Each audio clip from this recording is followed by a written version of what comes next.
Let's look at how to recognize supporting ideas questions. Here are 3 question types. Each question is targeting a different can-do. Supporting ideas relate to the main idea. Now, if the main idea of the passage was about the best places to study, then one of these questions is going to be about a supporting idea related to that main idea, the best places to study. If we look at the first question, it says, what is the main idea of this text? We know that that targets the main idea, and I already gave you the main idea of the text, so we already know that that is not targeting supporting ideas. Now, if we look at question 3, what day was the class?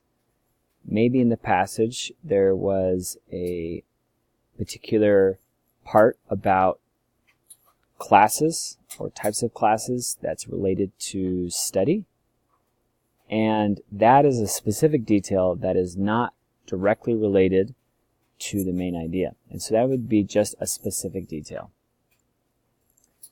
Number 2, what is a good place to study directly relates to the main idea, the best places to study, because it gives an example of a good place to study, which is a supporting idea. Therefore, number 2 targets supporting ideas.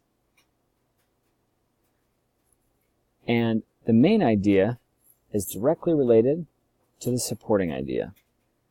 This is a relationship that is specific and clear in all reading and listening passages. And so in order to find the supporting idea, we need to know and identify the main idea.